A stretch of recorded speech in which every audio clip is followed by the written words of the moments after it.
नमस्कार, मैं अंजना और आप देख रहे हैं न्यूज सर्कल। आइए बढ़ते हैं आज की बड़ी खबर की ओर। वक्फ पर विपक्ष फैला रहा है भ्रम। डॉक्टर दिनेश शर्मा। उत्तर प्रदेश के पूर्व मुख्यमंत्री व राज्यसभा सांसद डॉक्टर दिनेश शर्मा ने वक्फ बिल पर संसद व राज्यसभा में पारित हुए नए संशोधन विधेयक पर विपक्ष पर जमकर हल्ला बोला। उन्होंने विपक्षी पार्टियों को जानबूझकर माइनॉरिटी के लोगों को बरगलाने व भड़काने का आरोप लगाए।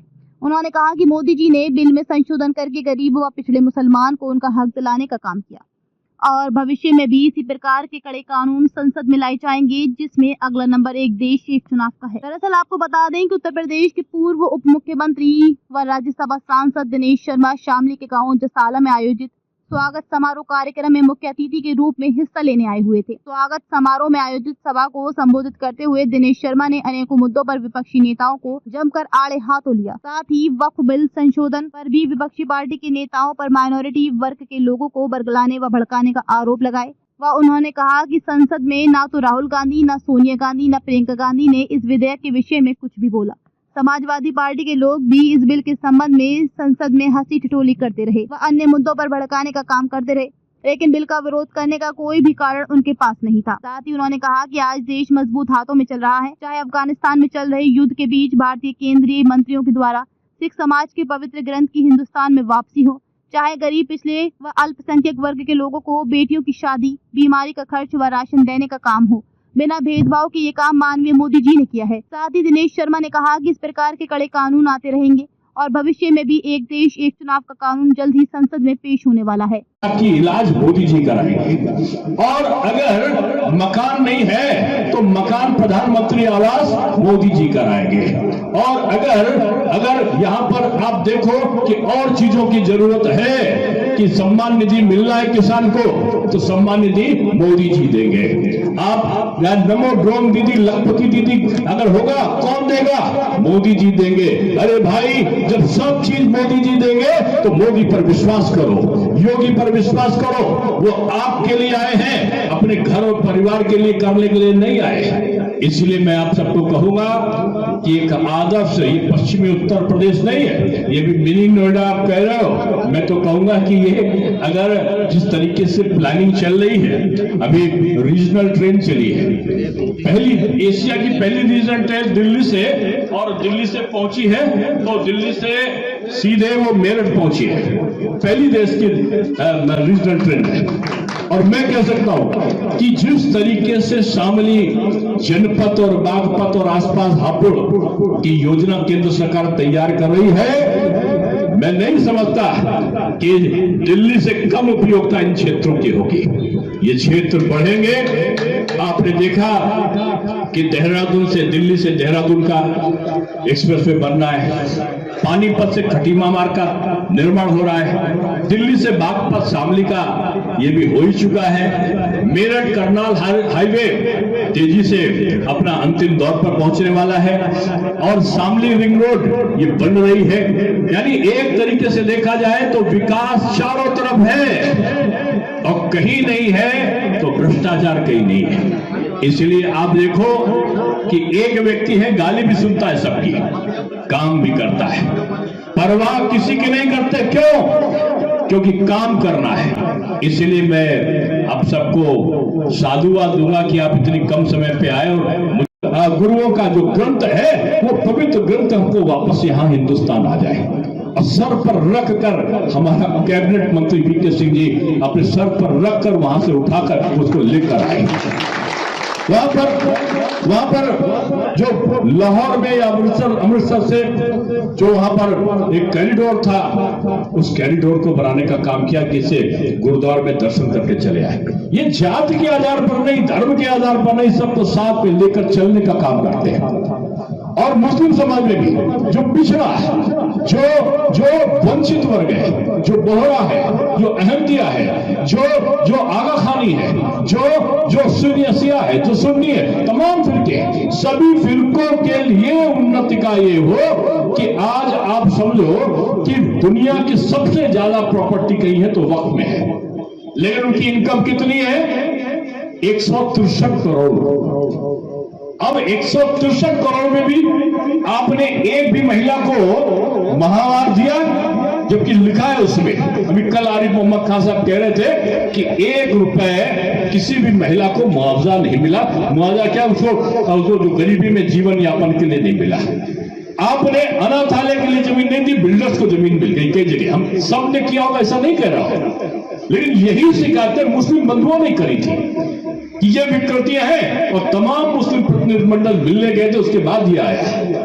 इसलिए मैं कहना चाहता हूं, समाज में कोई भड़काए, हमें किसी जाति और धर्म के बारे में नहीं बोलना है, सभी धर्मों का सम्मान करना है, लेकिन वोट की राजनीति पर समाज में समरसता के भाव के लिए कोई अगर नियम लाना है तो हम लाकर रहेंगे। ये दृढ़ता का परिचय भी देना है। लोग कहते थे ना कि धारा 370 आ गई, धारा 370 आ गई, तो महबूबा मुफ्ती बोली कि भारत का जो कश्मीर है पाकिस्तान चला जाएगा। ये हिंदुस्तान के कांग्रेस के बड़े नेता चिल्लाकर बोले कि यहां पर गृह युद्ध छिड़ जाएगा, लेकिन नहीं, हमारे गृह मंत्री ने प्रधानमंत्री के निर्देश पर 70 साल की समस्या को 70 मिनट में 1, 2, 3 और 370 फ्री ये काम किया। क्यों?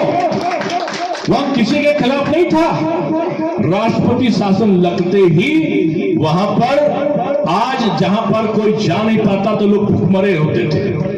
हाथ में भूख ऐसी चीज है कि घर में नौजवान क्या करे, उसको आतंकवादी बना देते थे।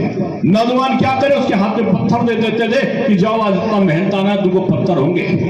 आज कश्मीर की वादियों में जाओ, आज वहां पत्थर नहीं, हाथ में कंप्यूटर दिख रहा है, आज वहां पर नौकरी दिख रही है। वादियों की झील में वहां के लोकल लोगों को जो मुस्लिम ही हैं उनको रोजगार मिल रहा है।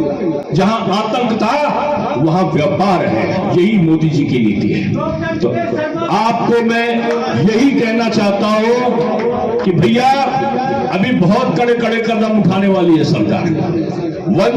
विचलित मत होना, ये किसी भी मुस्लिम के खिलाफ नहीं है, ये किसी भी सिख के खिलाफ नहीं है, ये किसी भी हिंदू के खिलाफ नहीं है। पक्ष में है तो वो हिंदुस्तान के पक्ष में है, वो हिंदुस्तान के 140 करोड़ लोगों के पक्ष में है। अभी 1 नेशन 1 इलेक्शन आने वाला है।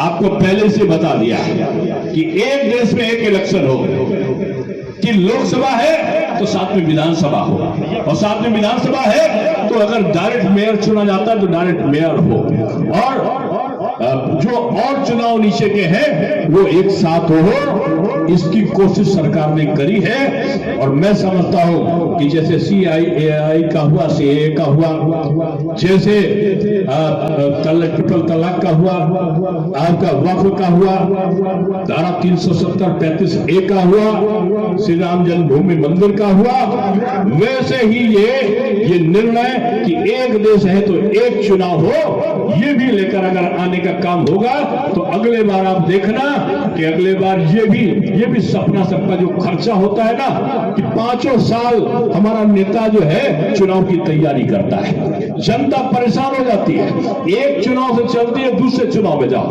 अरबों रुपए खर्च होता है। तो मैं यही कहूंगा कि इसमें भी जल्दी ही आपका सुधार आने वाला है। एक साहब मुझसे कह रहे थे मोदी जी ने क्या किया, आपने कहा भाई क्या नहीं किया, आप बताओ। यहां मुस्लिम बंधु भी हैं, यहां पर और भी लोग वर्ग के लोग हैं, अगर आप पिछड़ा अनुसूचित में नाम ही नहीं लेता, कि अगर कहीं पर मिला, कहीं पर राशन मिला 10 किलो, तो क्या किसी से पूछा कि तुम हिंदू हो कि मुसलमान हो, अगड़े हो कि पिछड़े हो? नहीं। बच्चे की शादी अगर हुई तो मोदी जी कराएंगे, यानी पैसा सरकार दे रही है। और अगर स्वास्थ्य के लिए चाहिए तो आयुष्मान भारत में 5 लाख की इलाज मोदी जी कराएंगे। और अगर मकान नहीं है तो मकान प्रधानमंत्री आवास मोदी जी कराएंगे। और अगर यहां पर आप देखो कि और चीजों की जरूरत है, कि सम्मान निधि मिल रहा है किसान को, तो सम्मान निधि मोदी जी देंगे। आप नमो ड्रोन दीदी, लखपति दीदी अगर होगा कौन देगा? मोदी जी देंगे। अरे भाई, जब सब चीज मोदी जी देंगे तो मोदी पर विश्वास करो, योगी पर विश्वास करो। वो आपके लिए आए हैं, अपने घर और परिवार के लिए करने के लिए नहीं आए। इसलिए मैं आप सबको कहूंगा कि एक आदर्श, ये पश्चिमी उत्तर प्रदेश नहीं है, ये भी मिनी नोएडा आप कह रहे हो। मैं तो कहूंगा कि ये अगर जिस तरीके से प्लानिंग चल रही है, अभी रीजनल ट्रेन चली है, पहली एशिया की पहली रीजनल ट्रेन दिल्ली से, और दिल्ली से पहुंची है तो दिल्ली से सीधे वो मेरठ पहुंची है, पहली देश की रीजनल ट्रेन है। और मैं कह सकता हूं कि जिस तरीके से शामली जनपद और बागपत और आसपास हापुड़ की योजना केंद्र सरकार तैयार कर रही है, मैं नहीं समझता कि दिल्ली से कम उपयोगिता इन क्षेत्रों की होगी। ये क्षेत्र बढ़ेंगे। Report news circle bureau. अब तक के लिए बस इतना ही, फिर मिलते हैं एक ऐसे ही बड़ी खबर के साथ। तब तक के लिए नमस्कार और देखते रहिए न्यूज सर्कल। अगर आपको वीडियो पसंद आई हो तो लाइक करें व शेयर करें। ऐसे लेटेस्ट अपडेट पाने के लिए बेल आइकन प्रेस करना ना भूलें। अगर आप हमें फेसबुक या फिर इंस्टा के माध्यम से देख रहे हैं तो हमारे पेज को फॉलो जरूर करें। धन्यवाद।